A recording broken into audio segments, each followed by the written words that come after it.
Next up, I'm going to invite Tim Lydon and Charla Hughes. As you all know, this event's organized by the Prince William Sound Stewardship Foundation. Charla is our executive director, and I call Tim our Obi-Wan Kenobi. You can talk to me about what that actually means later, but come on up, guys.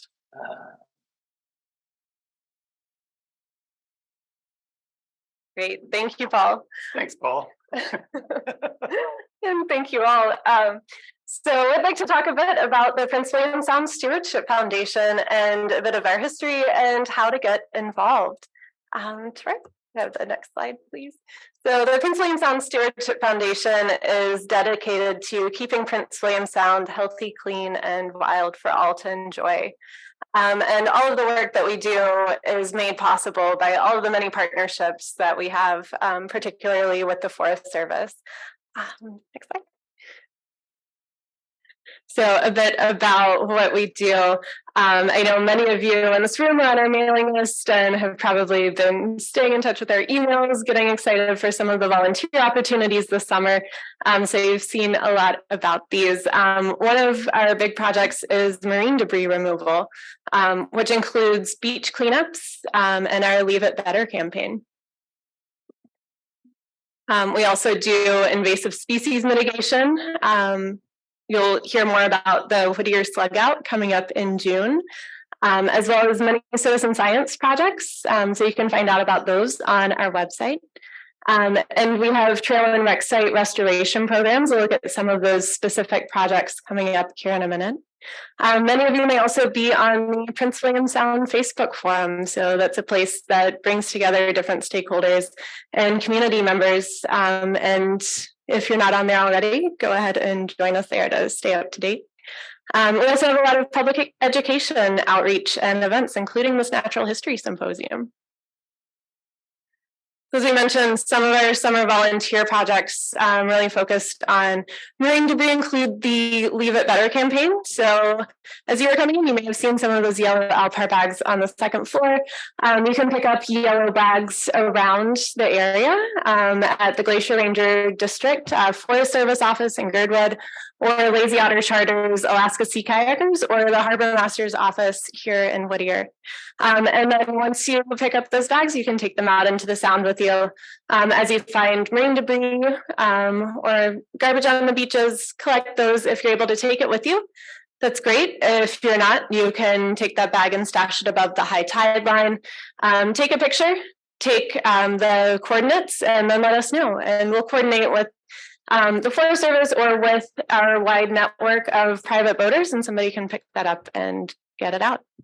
We also have some trips coming up this summer, a few volunteer trips, including Ellington Island and the Night Island marine debris trips. And I'll let Tim tell us more about those. Do we have those dates here? I forgot to bring them up, but they're on the website anyhow.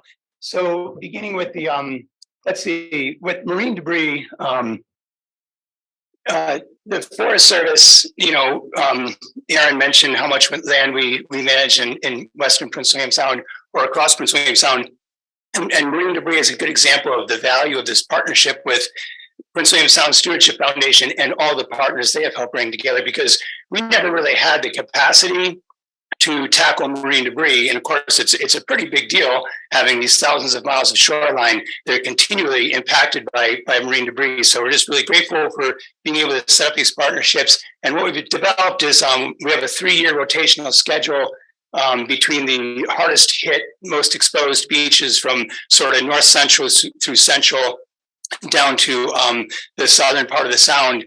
And so this year we're going to go down to Ellington Island and the Bainbridge area, and we'll also be doing East Night Island. And we generally spend about 3 days on these trips, and we'll bring out 1 or 2 Forest Service vessels. And what's been really helpful is we also have a lot of folks from the public bringing their private vessels. We have help from the U.S. Coast Guard. A huge partner has been Chris Pallister and the Gulf of Alaska Keeper. And we've been using NOAA Marine Debris Protocol, NOAA Marine Debris Tracker to help our protocol for being able to say what we're doing every year. Is it making a difference, and what is the trash made of, and even trying to determine, if we can, some rough estimates about is the trash, what percentage of it is locally generated versus coming across an ocean currents from Asia or whatever. So anyhow, they're really fun. They're interesting projects, and they're through these partnerships, they're helping us do work we were never able to do before. This year, thank you, William.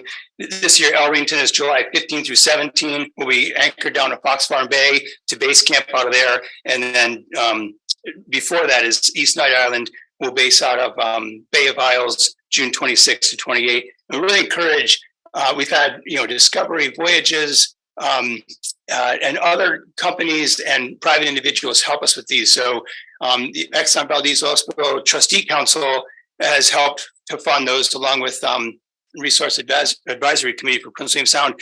But we've called it a community-based marine debris collection program. So I'm really stressing that the partnerships and the work from other boats. So partnerships are very much a part of all of these volunteer projects. As Tim's mentioned, we have these events that happen on specific dates, but also that grassroots piece with the Leave It Better campaign that goes on throughout the summer with all of these different partners involved. We also have our Whittier Slug Out coming up on June 16th, a day of invasive species. So be on the lookout for more information about that. We also go over to Hobo Bay, which is a very popular campsite, and remove invasive dandelions. So we have 2 different trips for that. And we've seen over this multi-year effort, supported by the Forest Service, that these hand-picking efforts are really working, as we've seen fewer numbers of dandelions year over year. We also have our Blackstone Bay campsite hardening trip coming up in June, going over to Blackstone Bay, and then Shrode Lake trail maintenance. Both of these, again, supported by the Forest Service, bringing in volunteers to get out and get involved in the sound. So we have a few pictures of some of these things coming up. There was our Shrode Lake picture on the screen before, marine debris. This is our Night Island trip last summer. Again, Shrode Lake, our crew working over there, doing some trail brushing and work on the cabin there. And our Whittier Slug Out coming up June 16th. So last year, the efforts of about 30 volunteers brought in about 500 of these invasive slugs from over at Smitty's Cove. And something we're really looking forward to this week, in just 2 days, we'll be planting the potato garden. So the potato garden is a partnership with the Forest Service, as well as with the Girdwood Community Land Trust. We plant potatoes at the start of the summer. This potato garden really is sort of the bookends of our summer, planting at the beginning and harvesting in September. So this is how it started last year. We planted this potato garden, and this is how it was going and then how it went. So we had a bit over 100 pounds of potatoes, and Tim can tell us more about the 3 different strains of potatoes that we were able to grow and harvest last summer. And we'll be looking forward to planting on Thursday. Yeah, we're going to add a 3rd bed. This is at the Forest Service office in Girdwood. And so another neat partnership, as Charla is describing, and the Forest Service hosts the spot for the garden, and will help tend the garden throughout the summer. But the partners that Charla mentioned are also helping us throughout the summer, helping us build the beds. The Stewardship Foundation paid for all the soil and its delivery, and buys the seed potatoes every year. And the 3 strains we're growing, as I said, we're going to build a 3rd bed this year.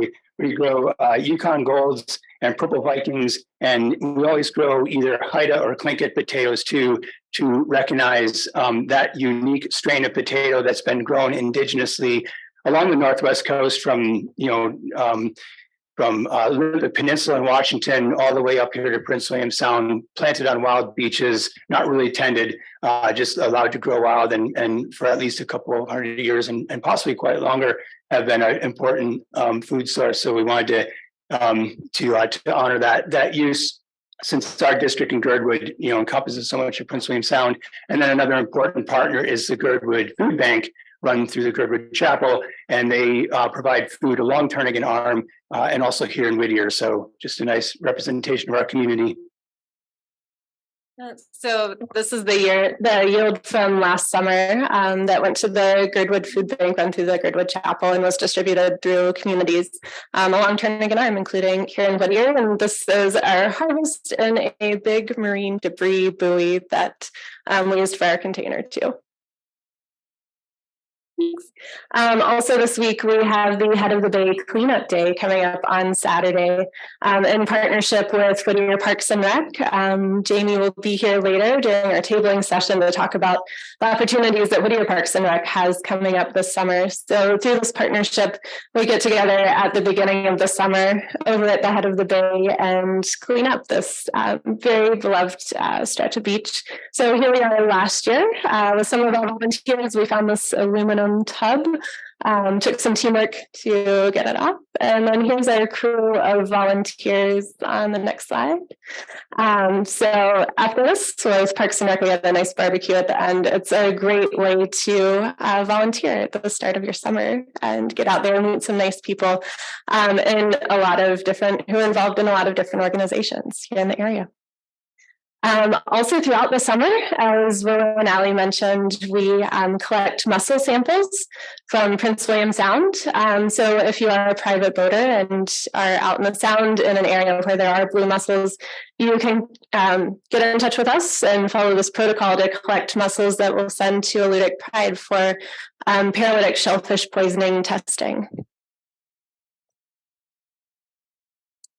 Was that the last slide? Okay. Yeah. So I just want to highlight again, the Forest Service, we have so many different departments. You saw Aaron, you meet others later, met some of our interpreters yesterday, and so many projects and things to do. And we also have volunteer coordinators and partnership developers and all that. But the help from the outside, from the Friends Group, the Stewardship Foundation, has enabled us to do more than we can do at our own, and also brought together more partners than we're capable of bringing to our own. So that's why I enjoy sharing the stage with Charla to express gratitude from the Forest Service to the organization, but also to the entire public. And today's event is another example. We provide a lot of education from the Forest Service, but we don't have the capacity online, the social media presence, or the organizational ability to put together something like today, where we have people from all over the state and even from other parts of the country and the world tuning into all the experts. So we could not do this kind of stuff. So we're very,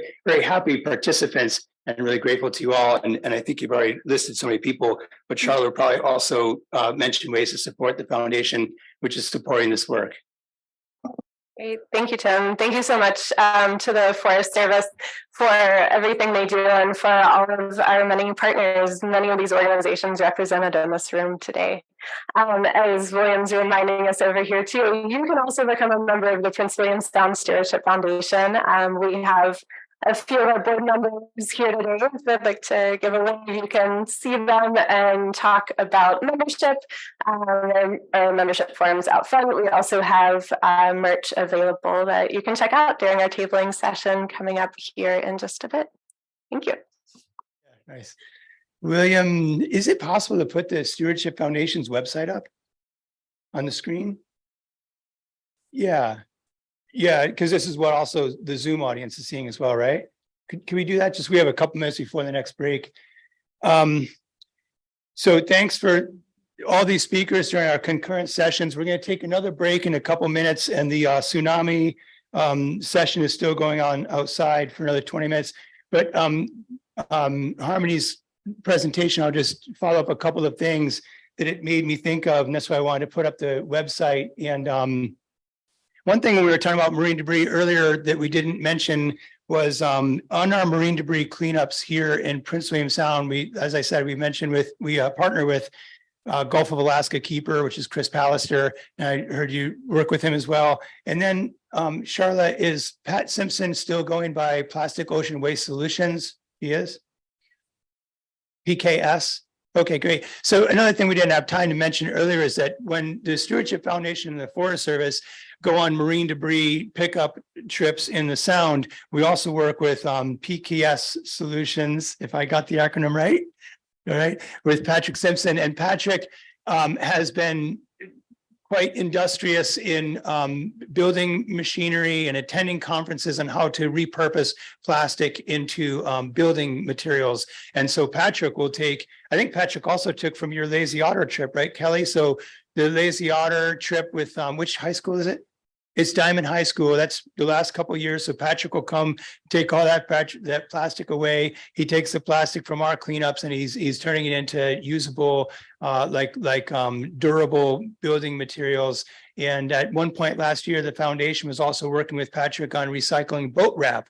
Everybody unwraps their boat for the winter this time of year, and all that goes into a dumpster and occasionally onto a beach, right? So anyhow, that was a nice thing. But I just want to give credit to Patrick, and then to mention again what Charla had said earlier about the Leave It Better campaign, because as Harmony is talking about marine debris and people are asking about what's the most challenging thing, I agree, trying to coordinate marine debris cleanup because people aren't available in the summer, the distances, the cost of fuel, where to put the garbage, all these things are a challenge. So the Leave It Better campaign with these yellow bags that are distributed by the Forest Service, are they at Lazy Otter and Alaska Sea Kayakers and a number of other partners, also with the Prince William Sound Science Center in Cordova, and a growing list of partners. So just encouraging folks as you go out to take one of these bags, and we all have done it. We've all arrived on a beach, whether you're in a kayak or a boat or whatever, and there's more garbage than you have space to take. So the idea is to just try to get folks to, as you're moving around the Sound, to adopt beaches. So we have less to clean up during the cleanups. And of course, that people, like Harmony is saying, when you turn up on a beach, you want to find less garbage or no garbage. So trying to engage the community through that Leave It Better campaign. And then I asked William, thank you for putting up the Prince William Sound Stewardship Foundation website. And that's exactly the page I was looking for. So thank you. But to get involved in the projects that Charla and I were mentioning earlier about trail maintenance or invasive species or campsite and the marine debris trips, this is where to go. I think, William, this is under Get Involved, right?